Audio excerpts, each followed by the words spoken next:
النهاردة هكلمكم عن مكون خطير جدا بناكله تقريبا كل يوم بدون ما نكون عارفين الآثار الصحية الضارة جدا اللي بيسببها لينا، واللي بتخلي معظم الناس بيشتكوا من مشاكل في المعدة وآلام في البطن باستمرار. بس قبل ما اتكلم مش عاوزاكم تعملوا لايك للفيديو وتفعلوا الجرس عشان يوصلكم مننا كل جديد. المكون اللي بتكلم عنه النهاردة هو الدقيق الني، واللي للأسف بيدخل ضمن مكونات أكلات كتير جدا، بل إن المصيبة الحقيقية إن طباخين مشهورين جدا جدا بيدخلوه في الوصفات بتاعتهم، واللي مش بتتعرض للحرارة، يعني بيحطوه في وصفات لا هتتحط على النار ولا هتدخل الفرن. عندك مثلا صوصات زي صوص الشوكولاتة اللي بيتحط فيه الدقيق مع الشوكولاتة مع الزيت مع مكونات تانية. عندك مثلا صوص الفانيليا واللي برضو بيتحط فيه الدقيق كمكون أساسي وبرضو ما بيتعرضش للنار. لكن المصيبة الحقيقية واللي بتدخل جسمنا حرفيا كل يوم هو الطحينة اللي بتكون موجودة عند محلات السندوتشات وعلى عربيات الفول. كل المطاعم اللي بتحط لك طحينة جنب الأكل، كل المطاعم اللي بتروح تشتري منها وجبات وتديك علب أو تحط لك الطحينة كصوص على السندوتشات، اعرف ان هي مدخلة فيها دقيق ني بنسبة 85%، ودي نسبة قاتلة.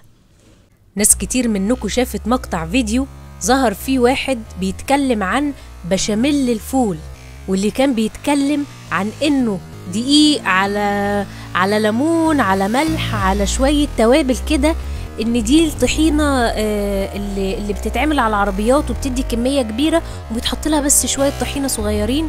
والحقيقة ان المقطع ده عمل 6 مليون مشاهدة، والناس فعلا كتير جدا للأسف جربته وبدأت تستخدمه جوه البيوت. عايزة اقول لكم ان المصيبة الاكبر ان الطحينة العادية خالص اللي احنا بنروح نشتريها سايبة من المحلات هي كمان بكل أسف جواها كمية طحينة، جواها كمية دقيق كبيرة جدا. طب ايه المشكلة ان احنا نستخدم دقيق ني؟ قبل ما اكلمكم عن المشكلة عايز ارجع معاكم لسنة 2009 تحديدا في الولايات المتحدة. في السنة دي تفشى 168 مرض من الامراض المنقولة عبر الغذاء. طب الكلام ده معناه ايه؟ معناه ان في مئات الحالات اللي أصيبت بحالات تسمم ومشاكل ليها علاقة بأمراض منقولة عبر الغذاء. في منهم 20 حالة دخلت المستشفيات وكانوا في حالة خطيرة جدا. الناس دي أكلت منتجات مغلفة فيها دقيق خام ما تعرضش للحرارة. مشكلة الدقيق إنه بيتعرض مجموعة متنوعة من البكتيريا الضارة زي السالمونيلا والإيكولاي، وده خلال عملية الزراعة العادية جدا في الهواء الطلق لما بيكون لسه قمح مزروع في الأرض. لكن الإصابات ما بتتوقفش بس عند اللحظة دي، يعني مش معنى إنه هو بيتعرض للإصابات دي وهو مزروع إن كده خلاص، لا، للأسف الشديد كمان خلال عملية التخزين بتنمو فيه مجموعة كبيرة جدا من البكتيريا والميكروبات، خاصة لو اتخزن في مكان رطب، وده بيخليه سبب من أسباب نقل أمراض خطيرة جدا. عايزة اقول لكم ان هو لو ما سببش تسمم غذائي فهو على الاقل بيعمل مجموعة من البكتيريا والجراثيم اللي بتعيش وبتعشش جوه الامعاء الغليظة، ودي اللي مخلية ناس كتير جدا بعد ما بتبتدي تاكل السندوتشين 3 اللي بياخدوهم الصبح تلاقي بطنه منفخة وتعبان ومش مرتاح، وعلى طول عندنا مشاكل في معدتنا، على طول معدتنا مش مرتاحة، لان للأسف منتج الدقيق الني بيخش في معظم اكلنا بدون ما نحس. المصيبة الأكبر بقى لما تروح تدي الدقيق لعيل صغير تعمل له عجينة لعبة وتقول له العب بيها، انت كده بتعرض ابنك أو بنتك لخطر كبير جدا، خاصة لو حطوا الحاجة دي جوه بقهم، كده بيكون خطر كبير جدا. طب هتقولي هو ايه اللي بيحصل في الجسم لما باخد دقيق ني؟ هقولك ان التسمم الغذائي يعتبر احد اخطر الامراض اللي بتترتب على تناول دقيق خام ملوث، والاعراض بتكون ما بين خفيفة لحادة حسب نوع الجرثومة اللي دخلت الجسم. يعني مثلا في حالة الاصابة بالايكولاي بتتراوح الاعراض بين تقلصات في المعدة واسهال، وبيكون الاسهال دموي للأسف فضلا عن القيء، وعادة الأعراض بتبدأ بعد 3 ل 4 أيام من ابتلاع الجرثومة، وبتختفي عادة خلال أسبوع واحد، ده لو الإنسان فضل عايش.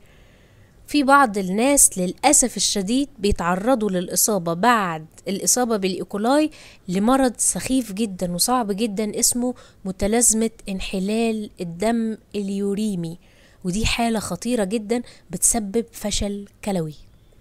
أما بقى في حالة إذا كانت الجرثومة سببت في الإصابة بالسالمونيلا بدل الإيكولاي، فالأعراض اللي بنتكلم عنها هنا هتكون إسهال وحمى وتشنجات في المعدة وقيء، والحالة دي بتبدأ أعراضها بعد 6 ساعات ل6 أيام من ابتلاع الجرثومة اللي جوه الدقيق، وبتختفي برضو الأعراض خلال 4 ل 7 أيام.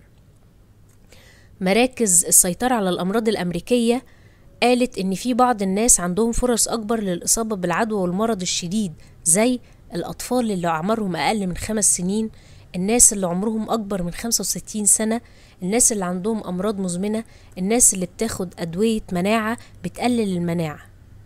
طيب نحمي نفسنا إزاي من الكلام ده؟ أولا هنحتاج إن احنا نستغنى تماما عن صوص الطحينة، سواء جايلنا مع الأكل أو شاريين طحينة خام أو في مطعم والراجل بيحط لنا الطحينة على الأكل. نرفض الطحينة رفضا باتا، لأن دي بيت الداء. وللأسف الشديد الكلام ده معناه ان احنا ما ينفعش ناكل على عربيات فول، ولا ينفع نخلي حد يحوج لنا الفول بنفسه، احنا نعمله جوه البيت. والطحينة لازم تكون من مصدر موثوق منه، ويفضل لو هي من شركة مشهورة ومعروفة علشان خاطر تكون متبعة معايير الأمان. هنخلي بالنا كمان ان احنا نتبع الارشادات المكتوبة على عبوات المخبوزات الجاهزة ونعرضها لدرجة الحرارة المذكورة. يعني انا لو جايب كيكة جاهزة ما روحش احطها في درجة حرارة 80 وهو مكتوب عليها ان هي لازم تتعرض لحرارة 200 مثلا. لازم افصل جميع الاطعمة النية زي الدقيق والبيض عن الاكل الجاهز للاكل على طول. يعني ما ينفعش ارش الرخامه يكون عليها بواقي دقيق واروح احط عليها مثلا السندوتشات اللي عاملها للاطفال الصبح. الدقيق للاسف مسحوق بينتشر بسهوله. لذلك نيجي بقى للنصيحه الثالثه، وهي ان انا لازم انظف الاواني والاسطح والاوعيه كويس جدا اللي لمسها الدقيق او البيض بالميه الجاريه والصابون. طبعا مش محتاجة اقول ان احنا لازم بعد استخدام الدقيق باي شكل لازم نغسل ايدينا كويس جدا بالميه والصابون.